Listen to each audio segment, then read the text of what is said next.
Well, good morning, everyone, or afternoon, depending on what coast you're on. My name is Jan Perillo with Rickstreama. I'm going to introduce Daniel Satchkoff in just a moment, but because this is such a large audience here, I thought I'd introduce Rickstreama to everyone. We are a risk management company, financial risk management. We have a product called Portfolio Crash Testing, and we also have a product that you're going to see today, which is called Larkspur Executive. And the product that we've built into it, Daniel will be introducing in just a moment. Our website is rickstreama.com. You can learn more about us there. I'm going to introduce Daniel Satchkoff here today. He is the president and founder of Rickstreama. We were also co-workers a long time ago, back, in addition to today, back at the company called FactSet. But Daniel's worked in the field of quantitative finance for as long as I've known him.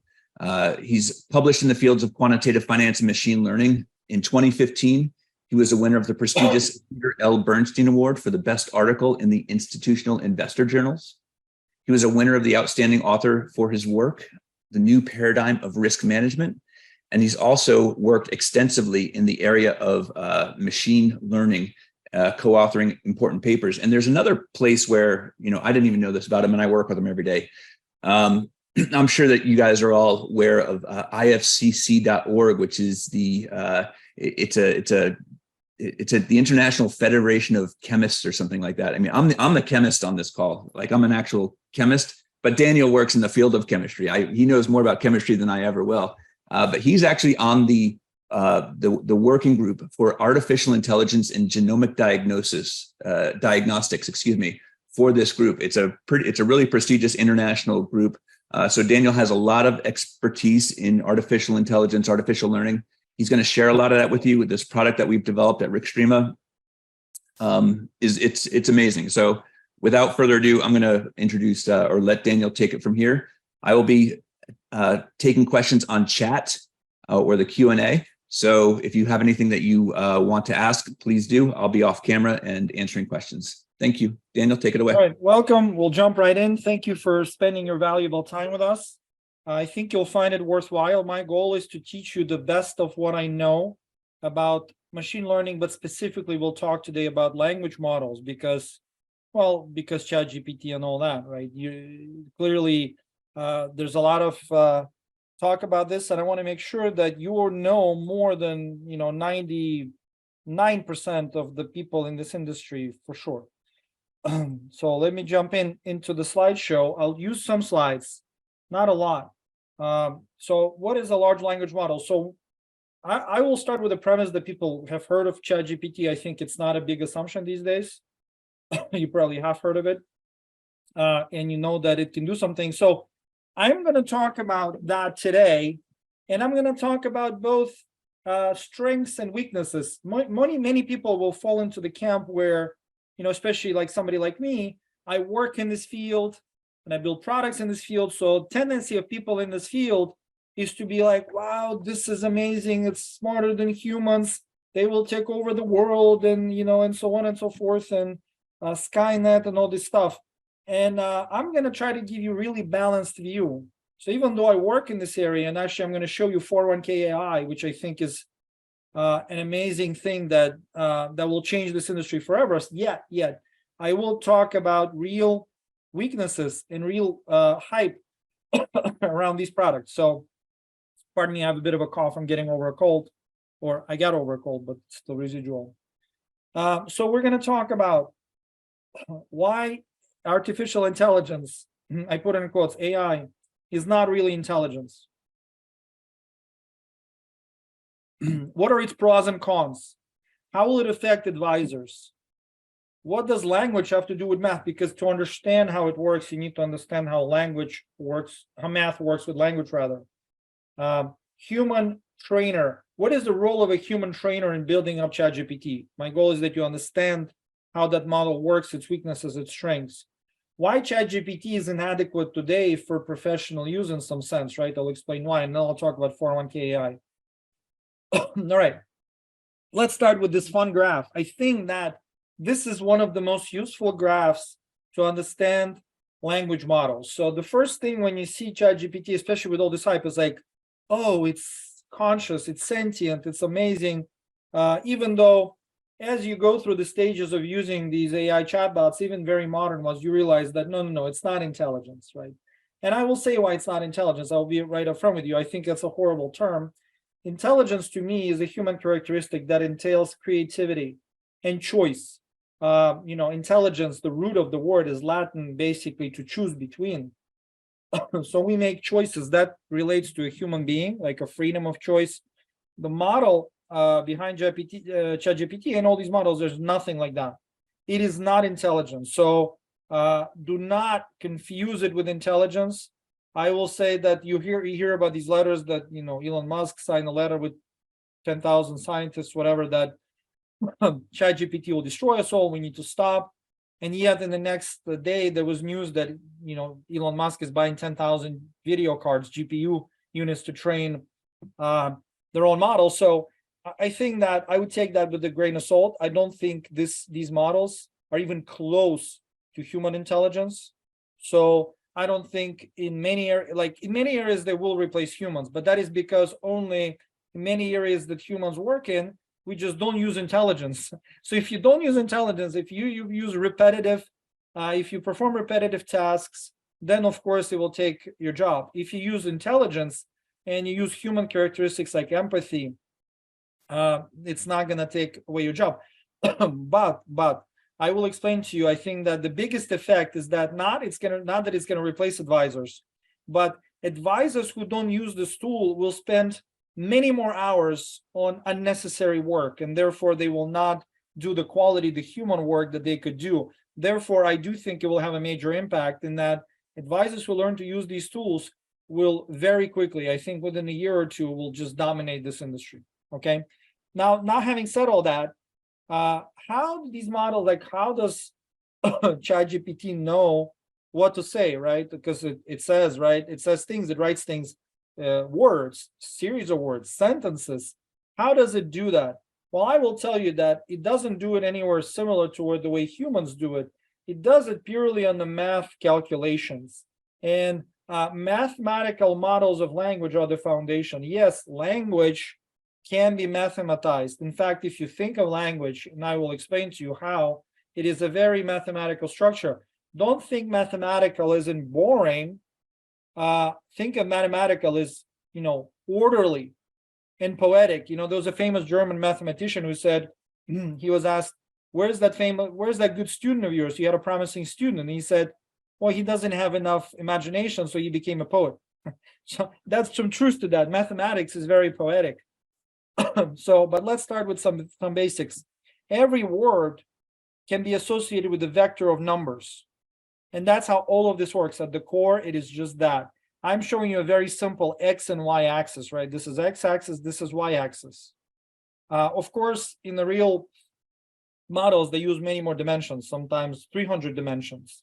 So you can think of different axes pointing in different directions. It's an imaginary space, and they're all perpendicular, orthogonal to each other. But yet you can place a word in any of these dimensions, okay? Now here, I have a few words. A king and queen and a man and a woman. Yeah, I know, maybe not politically correct these days, but these are the words, right? King and queen, man and a woman. This actually, the proper way to think of language. I'm not ashamed of it. So if you look at these vectors, they're placed in the XY coordinates. And the king and queen, you notice something, that the difference between the king and the queen and a man and a woman is actually almost the same.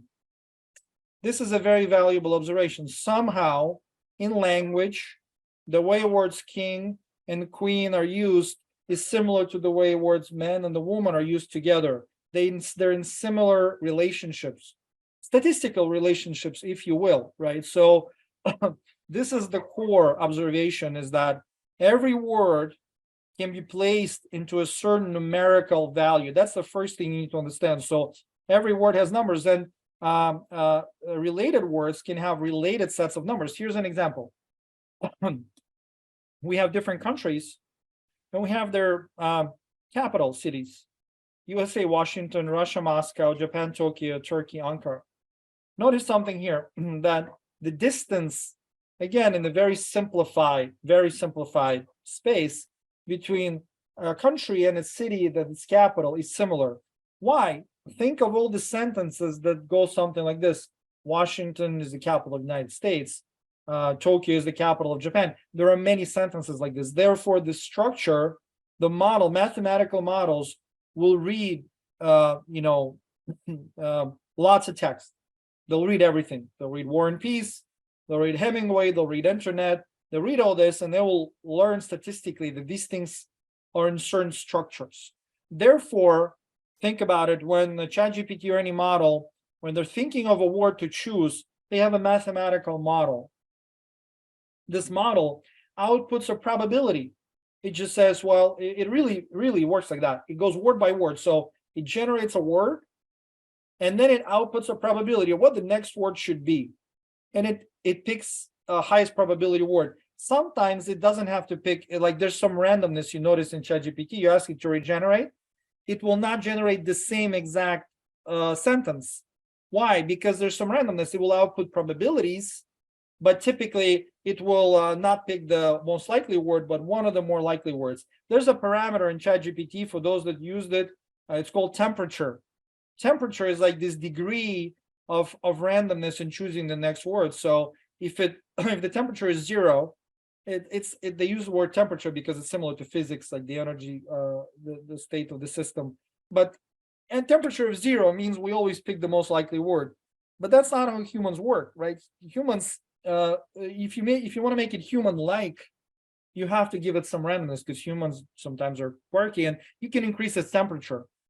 So I will jump ahead. I'll say in 401k AI, for example, when it generates an email for a plan sponsor on your behalf, it will ask you, do you want to try a different email? And you say yes. It will say, how different should it be? Should I generate a very similar email again, or somewhat different, or very, very different? Well, that's the temperature parameter. Remember that. So temperature of 0 means same thing every time. Temperature of like 0.1, 0.2, 0.3, some randomness. 0.5, a lot of randomness. 0.8, 1 is like, it will just, when you give it a 1, it will like be loud. It will just hallucinate, all the time. Here's another example. The words that are similar in some sense, right? There's something shared between these words. Village, town, country, city. They'll have similar number of vectors. Why? Again, because they're geographical, they use in the same context. So oil and gas and petroleum. Notice here, there's something, in the right lower corner, there's something different about this circle. So village, town, country, city, oil, gas, petroleum. There's something different about the circle. Can you write to me in chat? I want to see that you're awake. Can you write to me in chat, what is different about the right lower circle on this graph? How is it different from others? Anybody? Opposite, emotions, not facts. Okay, anybody? Emotions. Okay, but there's something, you say emotions. Gray, emotions, group closer. Okay, emotions. But think about it for a second again. There's something very specifically different about the way the words are chosen. Opposite side. Tom is good. Opposite sides, they're opposite, right? Chris Stacy wrote that. So the difference is that, in some sense, oil, gas, and petroleum, they're even to be synonyms in some sense. But here we have happy and sad together. That is the first problem we see. So far with our coordinates and our X and Y axis, we got very, very far. We probably did like 30-40% of work already with ChatGPT. It's like we now know that words are numbers. We know similar words are similar numbers. We know we can do math, right? We can subtract one from the other, which is amazing. It's actually amazing. If you think about the slide, the first time I saw this slide, this one, it blew my mind. I mean, I don't know how you felt about it, but I was like, this was many, many years ago. Well, not so many, 7 years ago. Or 8 years ago, but it blew my mind. I was like, is this real? Is it so good? I kind of sense that it's possible, but is it actually so close that you subtract king from, queen from a king and woman from a man, and you get the same thing? It's amazing. But so now we hit the first roadblock. The roadblock is that opposites are used in similar sentences, right? So you'll say, I am so happy today. I'm so sad today. So in the model is dumb. Mathematical, it's a machine that's in some sense is an idiot, right? An idiot, not in the sense that it's completely stupid and can't do anything, but it's like, idiot in the actual real sense that it's idiosyncratic. It's in its own world. Now, the way to solve that, there are a number of ways to solve this problem, but ChatGPT uses a particular model to solve this problem and many, many other problems. It's called transformers. I don't know if you heard of this. I mean, if you write to me, can you write to me in chat? Have you heard of transformers in machine learning? Anybody? Yes, no? Yeah, no. It's so transformers are not, that's not the movie. Transformers is a special kind of mathematical model that was introduced. And transformers is based on a very, simple premise at the core. It says that you have to understand linguistics before math. And it says that there's a famous essay in 1957 by John Firth, a synopsis of linguistic theory that says, you shall know a word by a company it keeps. I think it's one of the most beautiful short phrases ever, right? Truly, that's truly so, because that is how we learn language as children. That is something actually human-like. You learn by context. And so, think of all the sentences I have here. I have pain in the back, right? This is a noun. I will come back in 5 minutes, right? In this case, it's an adverb. Have you closed the back door? And that's the third meaning. You can probably come up with a few more, right? So it's an adjective. And transformers is the breakthrough that made possible understanding this. I'm not going to get into the math of transformers. It is somewhat convoluted. I don't think it's terribly difficult. In some sense, actually, maybe in tomorrow, right? Please come tomorrow because I'll have some great stuff. But maybe tomorrow we'll do a little bit of zero in on transformers. Some of the math of transformers, ironically, it's similar to the portfolio math in finance and quantitative finance, actually. Somewhat similar models, a little bit. But transformers, basically what it says is that it doesn't take a word, it takes in a sentence. And let's say that if we look here, what it will do is it will take a sentence, I am sad and I am happy, and it will look beyond. It's not just a sentence. It will take in a series of tokens. It will take a huge piece, like 3,000 words or 4,000 words at a time. And it will say, okay, I am happy and I am sad. And then what is the next sentence? Well, let's say that when you're sad, it says, I'm going to go drown my sorrows. And when I'm happy, it's gonna say, well, I'm gonna go and celebrate. So now it learns that these words happy and sad are close together, but there's another word, celebrate, and another word, sorrow, that the sad is actually has a second kind of meaning when it comes together, when it comes with sorrow. You pulls it closer to sorrow. Or let's say with the back, right? It knows that, well, if I have a word pain in the same sentence with the back, then it's a different meaning. I'm going to transform, that's why it's called a transformer. I'm going to transform back into some other number that actually is not just back, but it will say pain back. That basically, it will take something from pain, and it's like a weighted sum. It will take a bunch of words, it will take their weighted average, right? So it'll take back, it'll take pain, it'll take half, and it will create a weighted average. And if there's a word pain, it will know that the vector will change. It will, in that space that we talked about, it will move it somewhere. All of a sudden, this word back becomes reasonable for us. Or it will know that it says come back. When there's a word come before back, it will transform the word back into something else. So it's a transformer network, right? Or if it's a back door, if there's a door after it, and there's no come or pain in the same sentence, right, which typically is the case, you will say, okay, now let's transform into something else. So to summarize with ChatGPT, the core ideas you need to understand, for a cocktail party or your client is that at the core, every word is a set of numbers. It's a vector. And similar words have similar numbers, and then you can do math with them to find relationships like king and queen, man and a woman. Okay? That is the first thing you need to understand. And then the next thing you need to understand is that to resolve ambiguities of language, and there are many of them. I just showed the simple one. It will use very long sequences, and it will use transformers to transform words based on that sequence.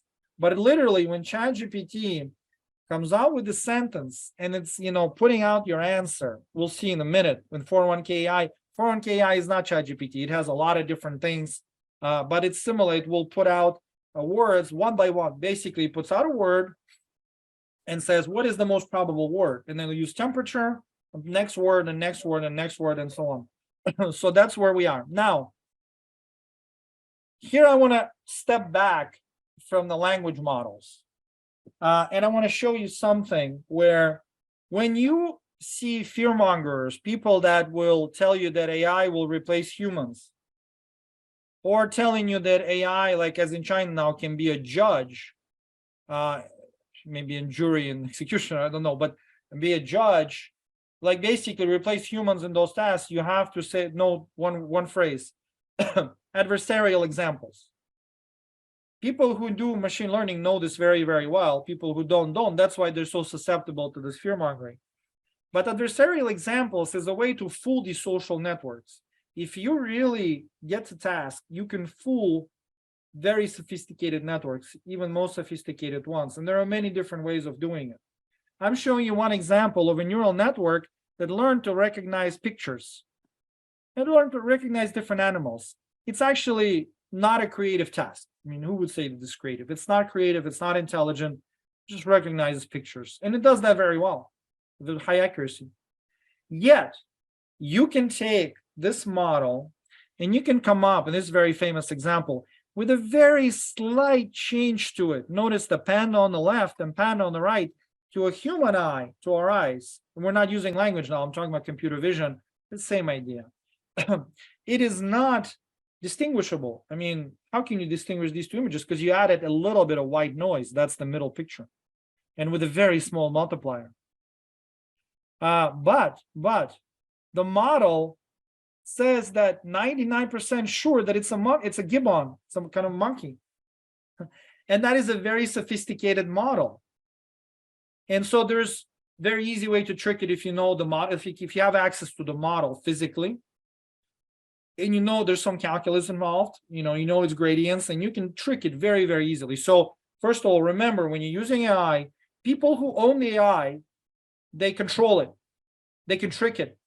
You can never believe that AI is going to be impartial in anything. Don't let it judge you. Don't let it judge your kids. This is not right. I am a practitioner of this. I'm going to show you a tool soon that I think will revolutionize your practice. Yet, I'm cautioning you now, there are people out there that will try to sell this to you as superhuman intelligence that should control your life. Don't do that. Don't do that. And I'm going to give you another example that is astounding. So like 3 months ago, this guy named Kellen Polreen played in a game of Go. Can you write in chat who ever played or at least knows how the rules for the game of Go? Yes, no? Game of Go? Yes, no? All right, so it's pretty well split. I think more no. Right. I'm not a fan of Go, honestly. But it is the most complicated board game ever created. Okay, that is what it is.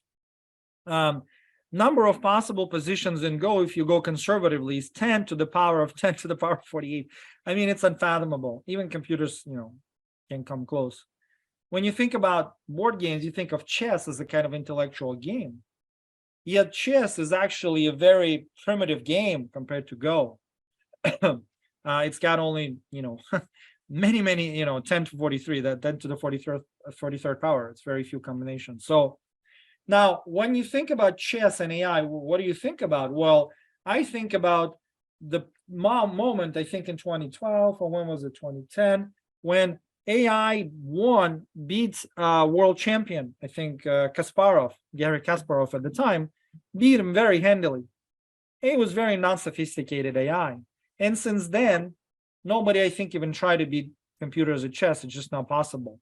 There are too few combinations they can calculate very efficiently, and it's done. Game of Go is different. It was always assumed that the game of Go is favorable to computers. Well, why? I mean, well, think about it. essentially computer is a very glorified calculator. I just showed you even language models. When it, you can go to ChatGPT and say, write me poetry. It writes poetry, but it uses pure math. There's no real poetry in that, no creativity. So you would think that if you play a game that is a purely combinatorial game, it's purely based on math, then the computer should win every time. I mean, how could you believe that a human can win? And truly enough, in 2017, Go was overtaken by AI. At the time, a neural network won against the world champion in Go. Beat him hands down. And that world champion, I forgot his name, he retired. He said, I'm not going to play Go anymore. It's stupid to play a game that computer, you want to be human, right? Let's do something that computers can't.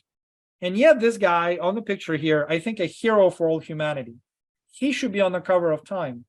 He, just 2 months ago, beat a model that is as powerful as ChatGPT in Go, beat that model 14 out of 15 games, dominated it. Okay. And he's not even the world champion. He's a kind of a mediocre player in Go. How did he do that? Well, he wrote a program. First of all, he didn't have access to computers when he played. That was verified. He played as a human with no access, like a human brain beat the computer. That's a fact. But he's a computer scientist, so he wrote some program before that probed for adversarial examples. Remember that word. Adversarial examples, read up on it. I think it's really fun if you want to understand why everybody who's selling a superhuman intelligence is wrong. That these are useful tools for us. They're not gonna take over the world, right? Of course, they can do some damage, but you know what? A piano falling from a 12-story building can also do some damage. It doesn't mean that it's like sentient. So, Kellen Porine won 14 out of 15 games of the top AI model. He didn't stop there. He went and beat 2 other top models. So he beat 3 models with a similar result. He found in his experiments on the computer that neural networks are very good at playing complex Go games, but they're very bad at stupid mistake. Like you can trick them very easily. Like in the trick that he used, I mean, this for people who know Go, he would play on one side of the board and draw it, give up something there. And then he would win everywhere else. Essentially used a very simple trick that I would say even a child, like a teenager, playing low teens, playing Go, would not lose to that. I mean, he would not beat a human in that, yet he beat a top AI. Why did he beat that top AI? Because of adversarial examples, because these AIs do not think like humans. They don't really learn. Because if they really learned the game of Go, they would have never allowed for this simple trick to beat them. Never, ever. Okay. He won precisely because these machines don't learn anything. They're not intelligent. They collect data. They do it very amazingly. And I'll show you some examples from the forum. We'll switch to very practical stuff. This is too philosophical for you. But, one observation I will make on this is that why is he not on the cover of Time magazine? I mean, look at this. We have a field where it's clear that computers should dominate. He dominates computers. We have everyday news of this AI that will take over the world, will enslave us all. It's too smart. We're all dumb. We're unnecessary. He proves them wrong. In a game that is supposed to be most favorable to the computer, because combinatorial, it's mathematical game. I mean, they're not playing strategy games here. There's no emotion, there's no bluffing. This is just pure mathematics. And he beat it. So my question to you is, you go search for this story, you will find like 1 or 2 hits. He came out in a couple of websites and that's it. I went to the YouTube. There's videos on YouTube for everything. And I said, I wanted to learn, how did he do it? You type it in, there's like 1 video. And it's got, I don't know, 47 views. There's nobody talks, or at least it doesn't show up in search. You search in Google, it doesn't show up. Why? Why are they not parading this guy? Why isn't he like in the White House getting a Medal of Honor? To my mind, am I crazy? Write to me in chat what you think. I think it's incredible the story is buried. And I think it's buried because, this will prevent some people who are fear-mongering from fear-mongering efficiently, because you can't really fear-monger very well when this guy comes in and beats up on this super duper neural network in the game of Go, right? So I think this is an awesome story. I don't know about you. Let me read the chat, yeah. Yeah, Byron, I agree. So this is I believe that we need to separate, right? Separate the fear mongering from real stuff, and that's why I'm here. That's why I invited you this session. That's why you're spending the time with me. What I will say is this again, reiterate. This is a real technological development. It will change your job tremendously. It will change the industry. What it will not do is will not replace humans. I believe that the way this tool, AI, quote unquote, right, because everybody uses it, AI is going to be effective is that I really think that it's going to cut down on all the repetitive work you do.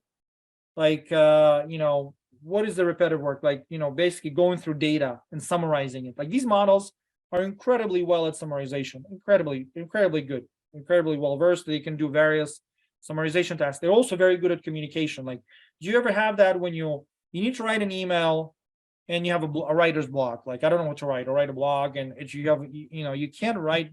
And plus, especially if you write regularly, you don't want to repeat yourself. These models are very good because you're not involved in, even though it's called creative writing, a lot of it is not super creative. It's just trying to get some points across that you already know. They're not like completely new. It's a form of summarization.